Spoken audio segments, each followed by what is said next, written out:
left, the esteemed Secretary to the Governor, Melissa DeRosa, to her left, the esteemed Budget Director, Robert Mejica. Thank you all for being here, appropriately social distanced. Today's day 220, believe it or not. The fall is here. What happens in the fall? Leaves come down. Jimmy Vilkin spends a lot of time with the foliage up north. What else happens in the fall? The virus goes up. The leaves come down, the virus goes up. They've been talking about this for a long time. They predicted this, and on this prediction, they happen to be right. You see the virus increasing across the country. You see it increasing across the globe. You see countries that had it under control are now struggling again. In New York, statewide, we are doing very well on the numbers.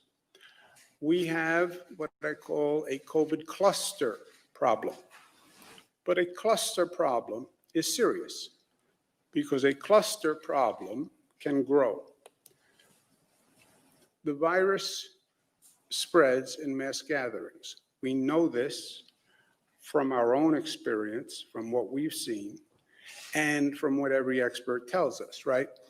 The outbreaks, which is when the virus is spreading out of control, it starts with a mass gathering, and then it expands from there, especially indoors. We've seen it in colleges, state colleges, private colleges. You have that congregate mass gathering indoors or frequenting a bar in the case of colleges, and it takes off. We've seen it in factory settings around the country. We've seen it in produce plants, apple plants in New York. We've seen it in a single restaurant can be a mass gathering.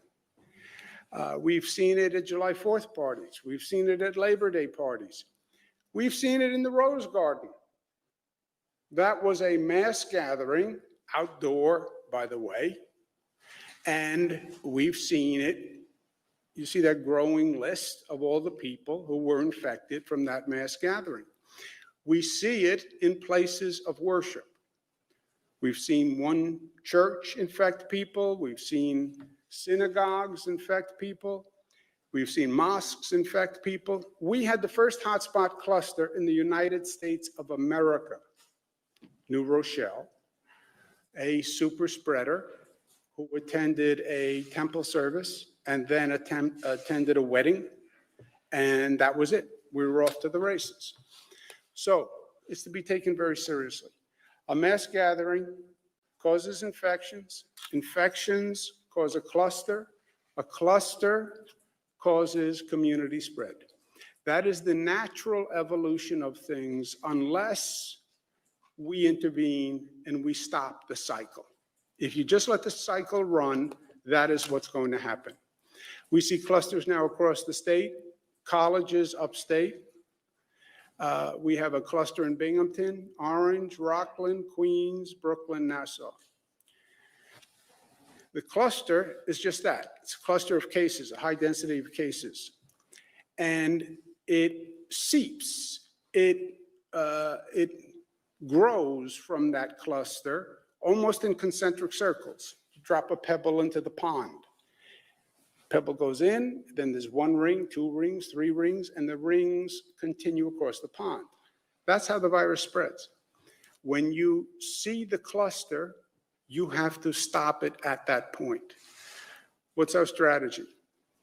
Crush the cluster and stop the spread.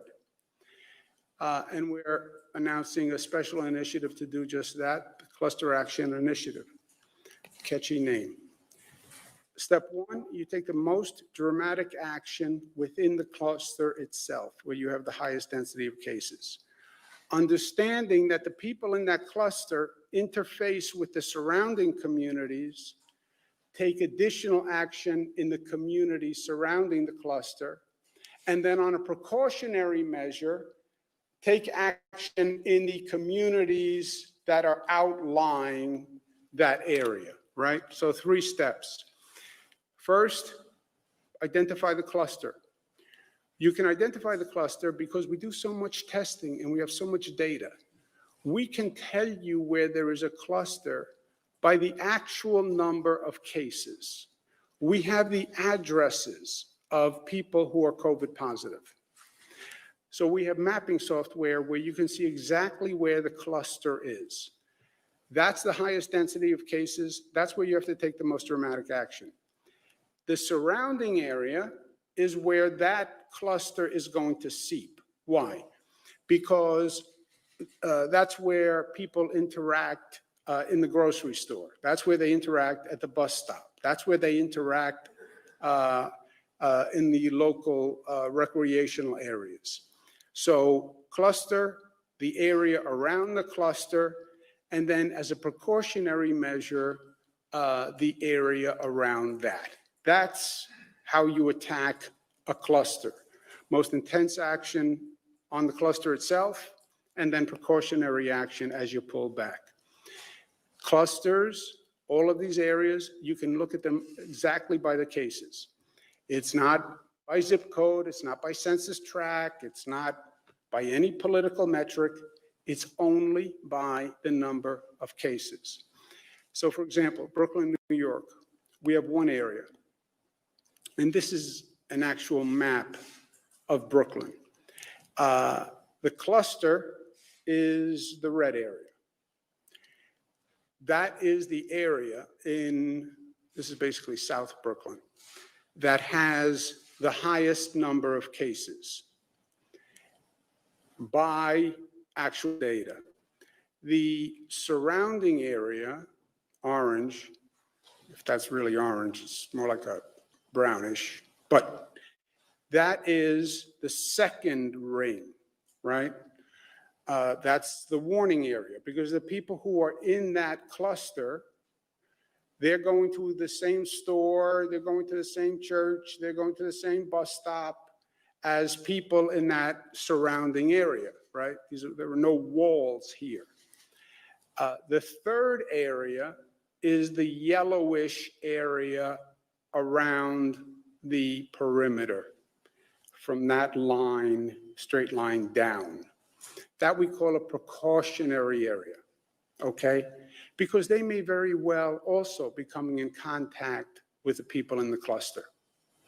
Or the people in the middle of that cluster may have infected somebody in the orange zone who may be in contact with someone on the yellow zone, right? It goes red is the cluster, orange is surrounding the cluster, yellow is the periphery. So that's the actual South Brooklyn map. Queens, there are 2 areas that will be mapped just the way Brooklyn is mapped, but same concept. There's a central cluster, there's a surrounding area, and there's a precautionary area surrounding that. 2 smaller areas in Queens. The Brooklyn area is larger than either of the 2 Queens areas. Binghamton, we have a cluster. Binghamton, we're declaring a yellow zone, which is the precautionary zone, which is a less intense action plan than in a red zone. Why? Because there's just fewer number of cases in Binghamton. The density is less, the cluster is less, but it still requires precaution. Orange County, we have an intense cluster, and then what we call a precautionary zone around that cluster. Rockland County, same thing. We have an intense cluster, and then we're establishing a precautionary zone around that cluster. These are relatively small areas geographically. Maybe a cluster is 1 mile in diameter. Maybe with the orange warning area, it's 1.5 miles. Maybe with the precaution area, it's about 2 miles. So these are geographically circumscribed, relatively small, but that's why they're clusters. And the trick is to keep it small, right? Keep the infection from spreading. So small but intense targeted efforts in that area. And we have new rules for a red, orange, or yellow community. The red, which is the most impacted area, houses of worship will be 25% capacity, up to 10 people maximum. So if it's a church or a mosque or a temple, there'll be a maximum of 25% capacity or 10 people. No mass gatherings, only essential businesses open, only takeout dining, and schools are closed. In the orange areas, that's the second ring, houses of worship, 33% capacity, 25 people maximum. Mass gatherings, 10 people maximum, indoor or outdoor. Businesses, we close high-risk, non-essential businesses. High risk are defined businesses like gyms, personal care, et cetera. Dining, no indoor dining, outdoor dining only, 4 people per table. Yellow, which is the precautionary zone, 50% capacity in a house of worship. Mass gatherings, 25 people. Businesses are open, dining, indoor and outdoor, but 4 people maximum per table. Also, the schools in the yellow area, public or private, must do mandatory weekly testing. The schools and the students are people who are very likely to interact with people within that community. And we saw this in New Rochelle. All the kids go to different schools, I know, but they meet in the playground, or they're on the Little League team, or they're on the hockey team, or they went to somebody's birthday party and they interacted. So the schools are important because you will very often see the schools be a place of transmission. And if 2 students interact at a birthday party on a Friday night and then go to school, they then bring it home to their parents, and now we're off to the races again. We're increasing the fines for sponsors of mass gatherings to $15,000. We are going to be providing the local governments with the maps that we did in their areas. We'll be consulting with them. These were done specifically from the actual case numbers themselves. If there's some peculiarity, local governments have a comment, we'll do that today. The rules can go into effect as soon as tomorrow.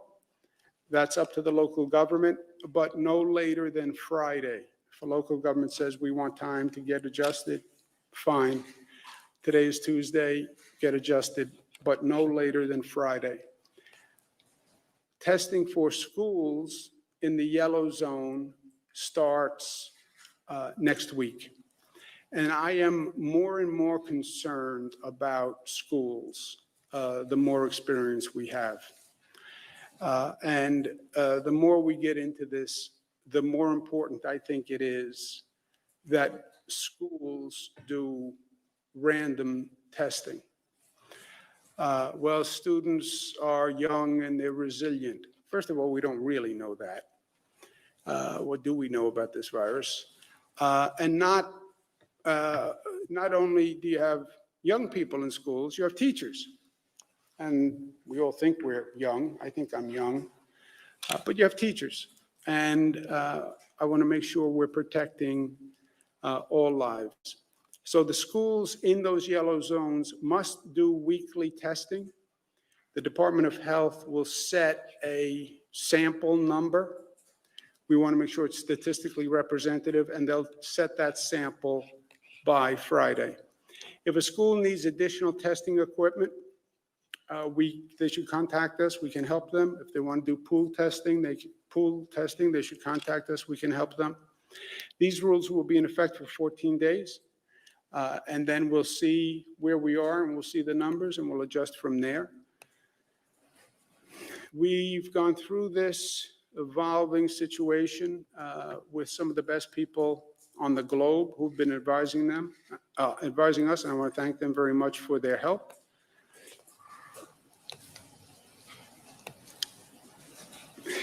Local governments must enforce the law.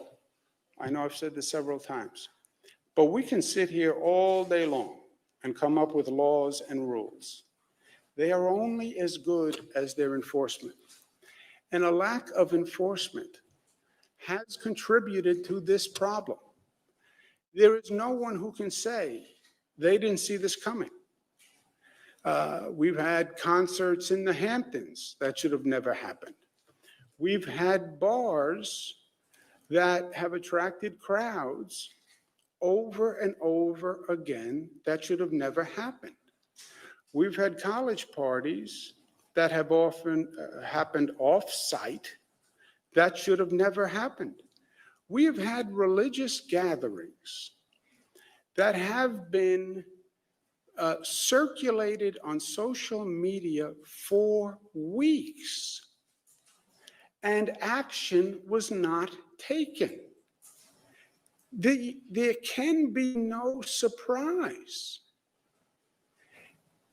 The rules are only as good as the enforcement. Well, we have COVID fatigue. We're tired of wearing masks. COVID isn't tired. The virus isn't tired. The virus still energetic and strong enough to kill you. It's no time to be fatigued. We don't have the luxury of fatigue. And I understand these are politically difficult situations. I've tried everything with local governments. I said that I would fine local governments if they fail to enforce the law, because these are laws that they're enforcing. A law doesn't work if you're too incompetent or too politically frightened to enforce it, period, said A.J. Parkinson. I also said to local governments, blame me. I understand these are all difficult acts to enforce. These are state laws. Blame me. I have no problem with that. Moving forward, I'm not going to pass more laws that are not enforced. This is a government that is competent. This is a government that is capable. This is a government that has helped the people of the state through this horrendous situation. We'll continue to do it. We do it because we're effective. That's why. Local governments need to assign people to a state enforcement task force, because I want to make sure that that is happening. New York City must provide 400 personnel to the New York State Task Force. I want to thank our government partners in this cluster initiative. I've spoken to many of them myself today, but we have in Binghamton, Broome, Jason Garner has been very helpful, Stephen Newhouse in Orange, Ed Day in Rockland County. We spoke through some issues today. I want to thank him very much for his cooperation. New York City, we've been working with. Laura Curran in Nassau, we've been working with. Together, we're going to get this done. It's not easy, but we know where the cases are and we know what we have to do. So government has to do its job, but individuals have to do their job also. And organizations have to do their job also. We're all citizens, and it's not government's job to catch you. It's the citizen's obligation to do the right thing, right? You don't speed on the road. Not just because you're afraid to get a ticket. You don't speed because you don't want to kill anyone, right? You act responsibly with COVID because you want to protect yourself, you want to protect your family, you want to protect other people. And organizations have to do the same thing. I am informing all houses of worship today. Obviously, these rules, the new rules, are most impactful on houses of worship because this virus is not coming from non-essential businesses. That's not what this is about. It may be spread by non-essential businesses. The virus is not starting in schools. It may be spread by schools. This is about mass gatherings. This is about mass gatherings. And one of the prime places of mass gatherings are houses of worship. I understand it's a sensitive topic, but that is the truth, period. You want to solve the problem? Acknowledge the problem. Deny the problem, look at a red herring, and then the problem gets worse. The problem is mass gatherings and houses of worship, colleges, and some miscellaneous foolish behavior in bars, outdoor venues, etc. I spoke to members of the Orthodox Jewish community today. I spoke to the leaders myself this morning. We had a very good conversation. These rules will apply to all houses of worship. Many of these communities have a large Orthodox population. I have been very close to the Orthodox community for many years. I understand the imposition this is going to place on them. And I said to them, I need their cooperation. I need their partnership. They're very cohesive communities. And I asked for them to work with me to follow these guidelines. And that was positively received. I said to them that I'm doing this for a very simple reason, because I have such respect and love for the Orthodox community. I have been friends with them all my life, and my father before me, by the way.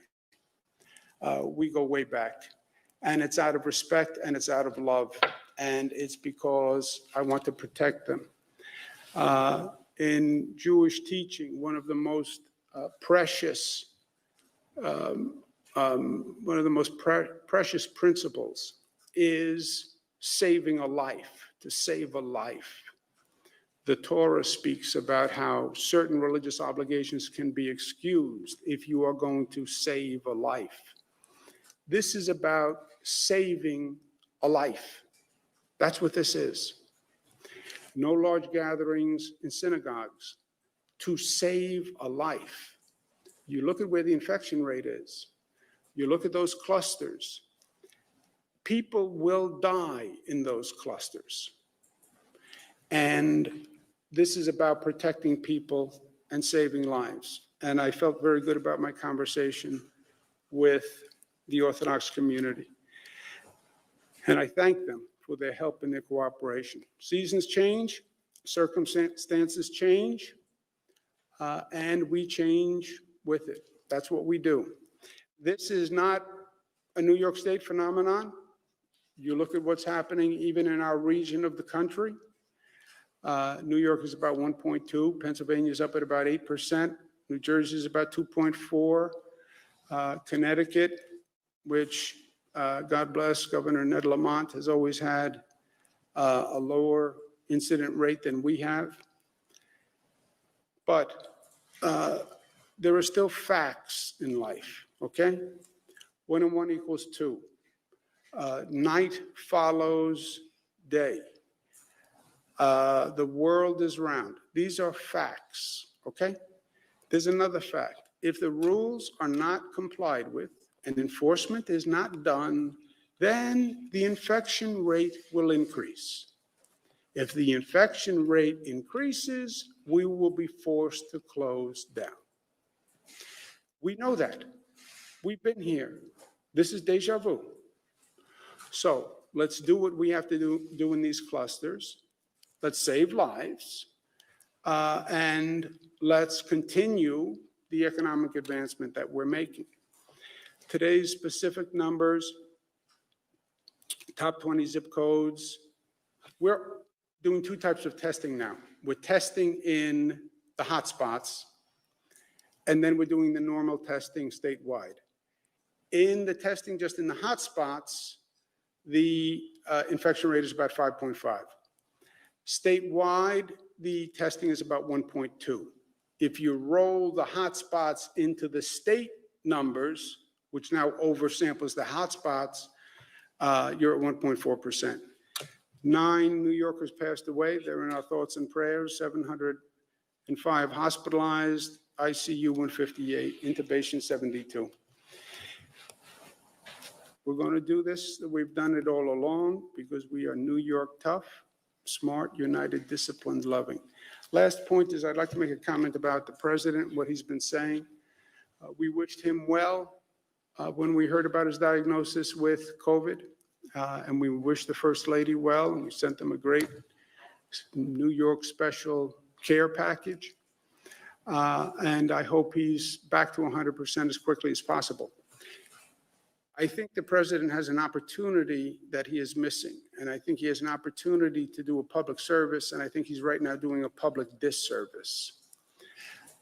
To say to the people of this country, look at me, don't worry about COVID, look how well I'm doing.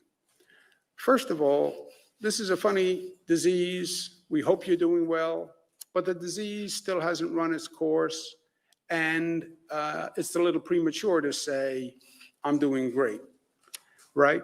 You're not really doing great until you test negative.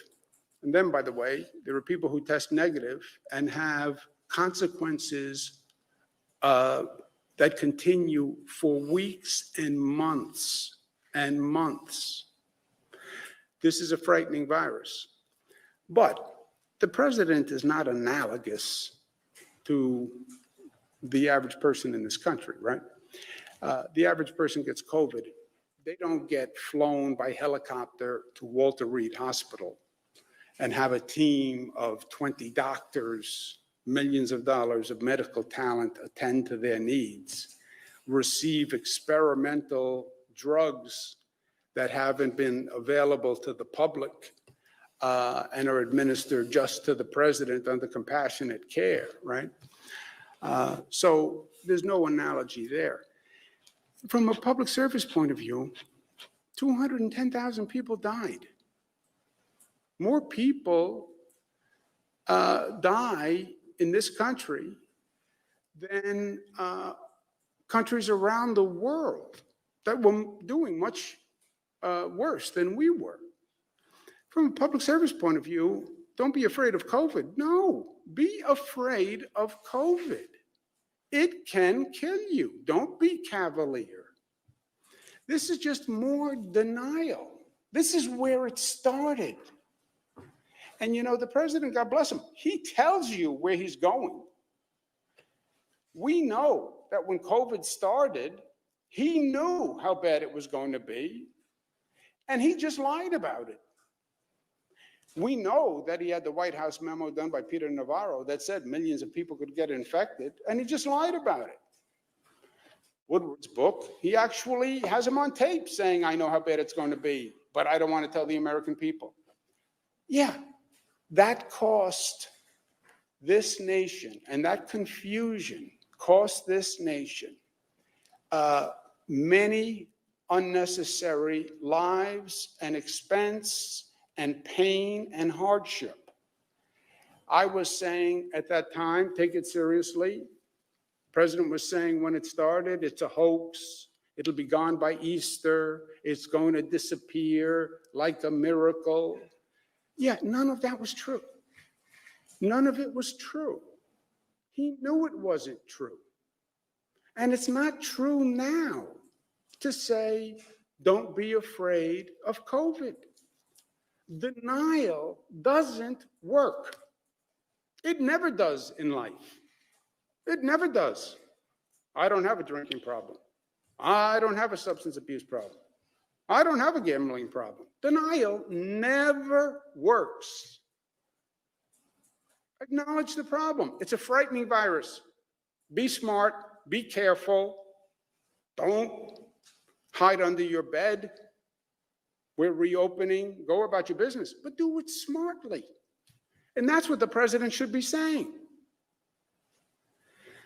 Anyway, questions? Governor, and that was a little bit difficult to follow. You had talked about wanting to maybe go to a more granular level than zip codes in the census tracts. So could you be more specific about what's covered? And also, Mayor de Blasio was talking about this problem in this emerging cluster as early as last week. So were you. Why have we waited so long to take these measures? And particularly, if there is a question of spread within some religious gatherings, why not act before the high holidays for many observant Jewish people? Jimmy, I have been saying for weeks, every instance I put on that screen, I spoke about. The concerts in the Hamptons, I spoke about. Bars and restaurants, I spoke about for weeks. I said everything I could to get the local governments to actually act. They didn't act. We set up our own state task force to do bars and restaurants. Houses of worship, I've been talking about for weeks. Now, why haven't the local governments been doing their job? Some have, some have, some haven't. I think it's a mix of things. First of all, think about this. These are laws they've never had to enforce before. Pre-COVID, these laws didn't exist, right? B, these are politically unpopular laws. Give a person a ticket for wearing a mask. Tell a synagogue that they can't have that many participants. Tell a church they can't have that many participants. Close down a concert. Close down weddings in the backyard. It's politically not popular. Another factor, you have a lot of tensions with law enforcement in some of these communities. And some of these communities have much larger law enforcement issues. You take New York City, number of shootings with victims is going through the roof, right? You've had protests in some of the upstate cities with law enforcement at the same time. So there's a number of factors for that. My conundrum is, my way is, all right, you don't want to do it? I'll do it. I did that with bars and restaurants. We don't have the personnel to do the bars and restaurants task force. We took investigators from agencies all across the state. We have like DEC investigators working on that bar and restaurant task force. But compliance works. On the bars and restaurants, we have done the compliance for weeks. We've been out there, done the enforcement. The numbers are much, much better. Why? Same reason why the state police occasionally will do speed limit enforcement on an intense level. Some people do the right thing because they do the right thing. Some people do the right thing because they don't want to get the ticket. And bars didn't want to lose their license. And when they knew we were really checking, the compliance went up. We've heard about this Ocean Parkway cluster for more than a week now. And we've heard the mayor say one thing, and you basically pin things on the mayor. Recently, we had the mayor propose a plan of action, and you, who have the legal authority to approve it, go until this moment, attack it. So why aren't you and the mayor working more collaboratively on it? Let's take a fact, okay? Let's stay with facts. The mayor proposed a plan. When did he propose a plan? On Sunday at noon. On Sunday at noon. To go into effect tomorrow. Yeah, here's a plan. All right, legally, the mayor has no authority to do this, right? County executives have no authority. So he didn't propose a plan. Let's say he proposed something because he has no authority to close a school or open a school or close a business or open a business or put these rules in place. No locality has that authority. So he put forth a plan. Let's do this by zip code. And you're right. It's been a problem we've been talking about all along. First of all, it's not that simple, and you have to be smart, and you have to have a plan that's going to work and not just a plan for the sake of a plan, right? If the plan I passed into law was actually enforced, we wouldn't be here. Because if the enforcement was done, you wouldn't have had those congregations. They were illegal. They were all illegal. Well, let's come up with a new rule. Well, if you're not going to enforce old rules, what makes you think you're going to enforce these rules? And we're going to put out more rules that aren't going to be enforced? No. That doesn't work. It doesn't make a change. And then people lose faith in government. And it actually starts a negative cycle. But I heard his plan. By the way, I have county executives who have made proposals. I've had county supervisors who have made proposals. I have legislators who make proposals. And I heard them. We take them into consideration. We then go to the experts and the scientists and say, what's the smartest way to do this? And this is the plan. This is not granular. This is data by case number. It's not by census tract. Some people propose doing census tracts. Some people propose doing zip codes. Some people propose doing counties. No government, by the way, does anything smaller than a county. California will do by counties. It's tricky because you don't want, if you don't do this right, you can actually increase the spread because you can get people from one area walking into another area to have dinner, et cetera, and bringing the infection with them. So this is off the actual data with buffer zones. The plan is right. The rules are right. The rules are strict. They primarily affect houses of worship. I had the conversation myself. I said that this had to be the rules that we had to put in place. And I want the locals to give us the personnel so the state does the enforcement, because the enforcement hasn't been done. So now I reduce the number of people who can be in a house of worship. The last numbers in house of worship were violated. You just have to make sure you're not coming up with a new number that's going to be violated again. And I know that I don't have a political issue doing the enforcement because I do believe it's the best thing for the Orthodox community. And I do believe it's the best thing for the Catholic community and for the Protestant community and for every school and for every child, because we are saving lives. And to the extent the government's job is to protect, this is protection from the highest, on the highest level, because it's literally life and death. Excuse me, if I could just weigh in quickly. This is a last resort, right? This isn't something you jump to on day one. And in fact, it's sort of irresponsible to jump to it at day one, because you have to look at these numbers on a 3-day rolling average, on a 7-day rolling average, on a 14-day rolling average, so you can understand whether or not it's an anomaly. And as the governor said, we've been talking to the local governments, we've been talking to the religious community for the last week and a half, and they kept insisting on the fact that they could get this under control, they could get this under control, they would step up enforcement. The mayor said he would send 1,000 people.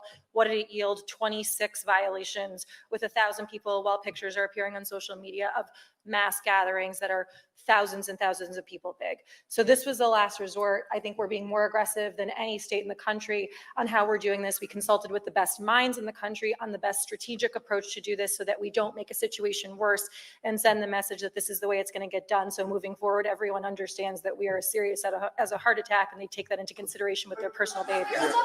Excuse me a second. Let me make another point. It is not about the rules. In New York City, the first rules weren't enforced. We'll create a new rule. It's not about the rule. It's about the enforcement.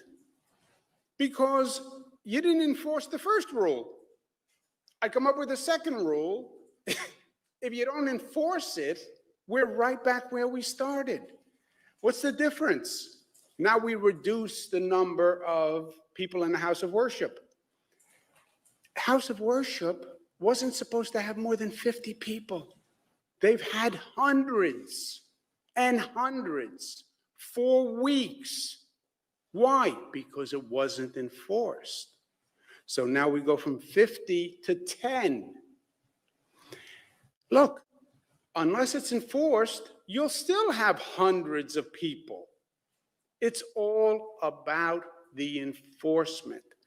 The state does not have the resources to do it. I have no problem doing it. I respect the Black churches. I respect the Catholic churches. I respect the synagogues.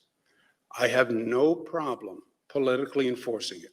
I know they won't be happy. I have no problem doing it. My problem is I don't have the resources. I have 5,000 state police.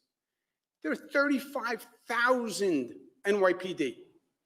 35,000. We have 5,000 troopers for the entire state of New York. Under this plan, yeah, they're new numbers, but the local governments have to give me the resources to do the enforcement that they didn't do, which is one of the reasons we're here. Did you notify Mayor Bill de Blasio about this before you came out? Because 10 minutes before you came out here, he sent out a release that said, we will close non-essential businesses in our hotspot zip codes if the state gives us approval. So what changed? Have you guys been talking to the mayor? Does he even know what this map looks like? Inconsistent with anything that I've said. Well, how is this any different than the zip code plan that the mayor proposed on Sunday? So just wondering what changed between your conversations with the mayor and between yesterday and today? Because yesterday you were a hard no on closing non-essential businesses. No, that's not true. You said it on No, Alan that Sharpside yesterday. no, that is not true. That is just not a fact. Okay, so what is it? The Times was 100% wrong on that, period. And I told them they were wrong, but they still knew better. And if you listen to the radio show, I said the exact opposite. I said, yeah, non-essential businesses can be closed, but it's not about non-essential businesses. It's about the mass gatherings. It's not about the schools. It's about the mass gatherings. That's how this happened. That's the whole point. Yeah, close non-essential businesses, close the schools. It's about the mass gatherings. That is what is starting the problem. The mayor, any county executive, has no ability to close any business. I can sit here and say to you, I think New Yorkers get taxed too much by the federal government, and I think they should pay less federal taxes. Yeah, I do. You know my ability to affect that? Zippo, right? Because it's a federal law. I spoke to the mayor myself about this. Yes, we will put in new mass gathering laws, which is where the problem is coming from, in these communities, primarily houses of worship, but they have to be enforced. They have to be enforced. And I'm not going to use zip codes as census tracts. That makes no sense to me. I'm not mailing a letter, and I'm not taking a survey. Use the health data. Do you think that this will stand up in court, you know, in light of the federal ruling that we saw this summer that said you can't really treat houses of Yes. worship differently than businesses? Yes. And, you know, now New York has since then allowed unlimited outdoor religious Yes. gatherings and 50% indoors. Yes. But why do you think it will Yes. stand up? Because it's legal and constitutional. But what about If in fact this is a, enforcing these rules if they're not wearing masks, and NYPD has also had issues using batons and protesters and things like that? You know, is Do I NYPD? think the NYPD should be wearing masks? Yes. Otherwise, they're violating the law. And I don't know how you stand up and say, my job is to enforce the law, and then violate the law at the same time. I think it undermines their credibility. I think it adds to the tension that is out there now that says, that suggests police feel that they're above the law rather than enforcing the law. Follow the law if you want to enforce the law. And the law is wear a mask. And when you don't wear a mask, it could be interpreted that you're suggesting to people that I'm above the law. And that would be a mistake for any police officer to do. if this is, Governor, if this is in fact a last resort, two questions. Why give the localities until Friday to get it done? It would seem to be more of an emergency than that, no? Well, last resort meaning the first resort was enforce the rules. If we had enforced the rules, we would not be here today. But again The and again, rule this, is, hold on, I'll get to your second point. The rule was no more than 50.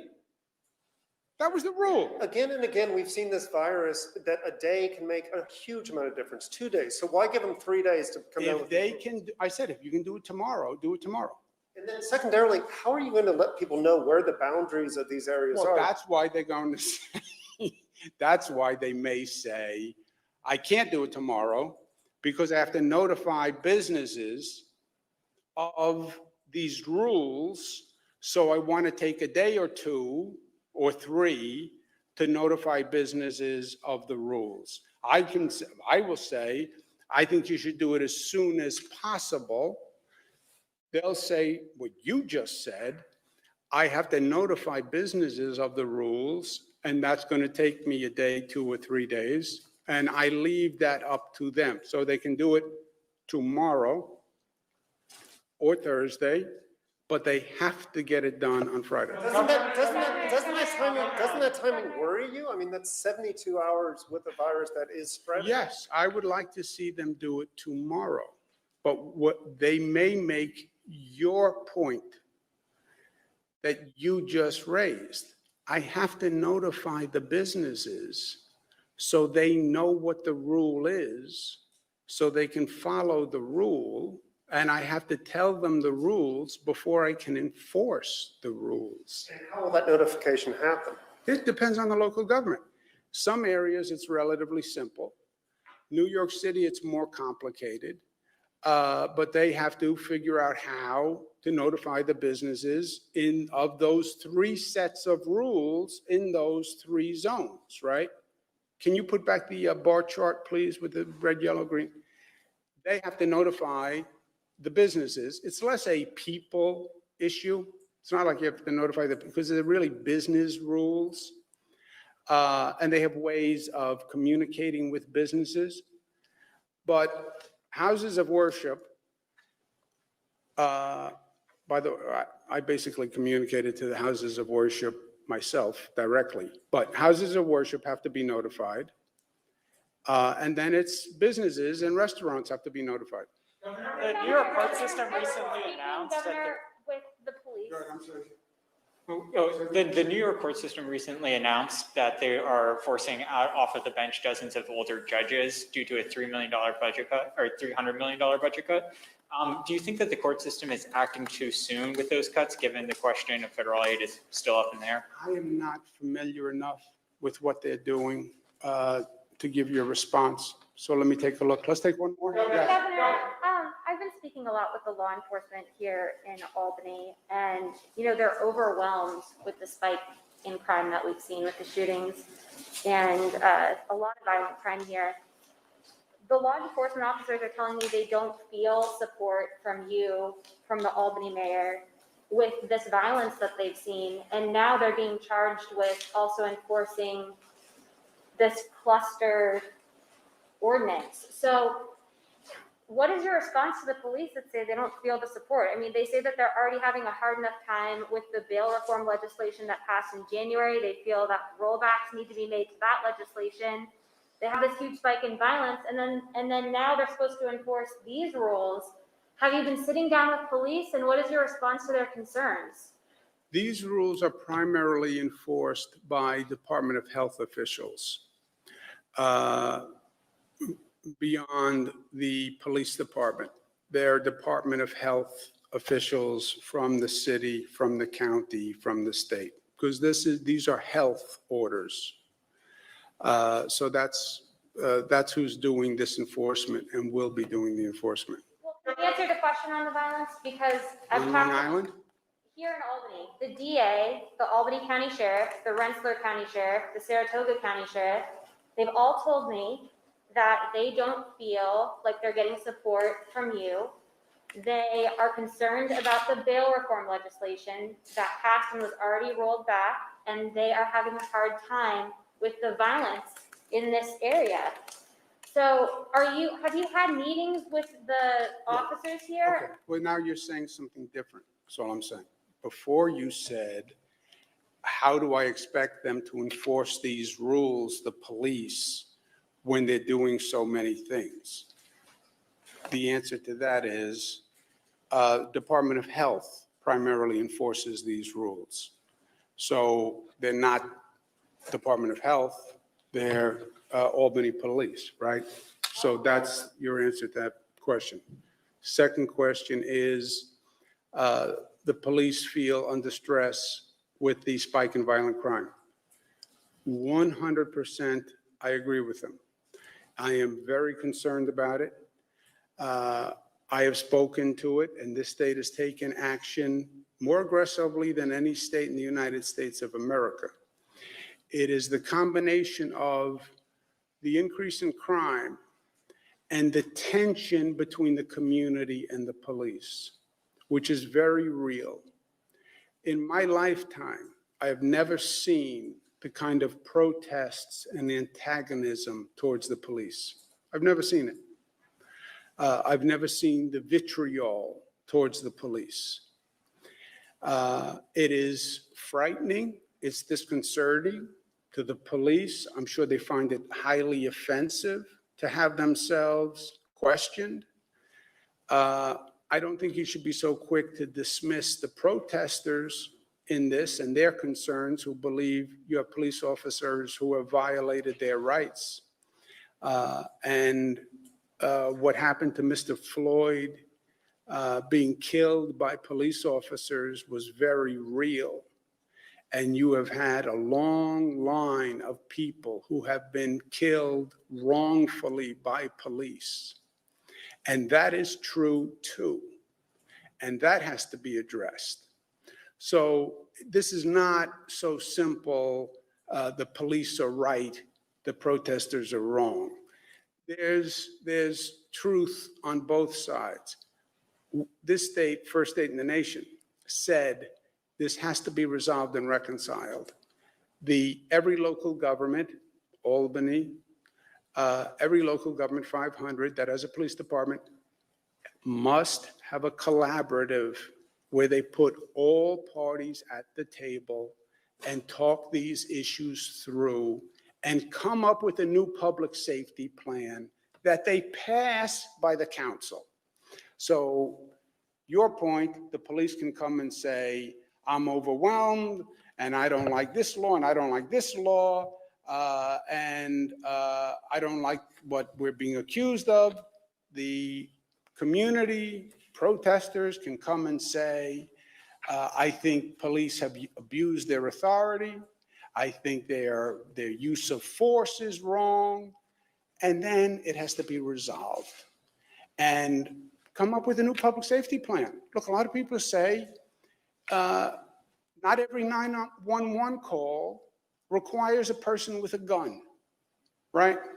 There's an old expression, when all you have is a hammer, everything looks like a nail.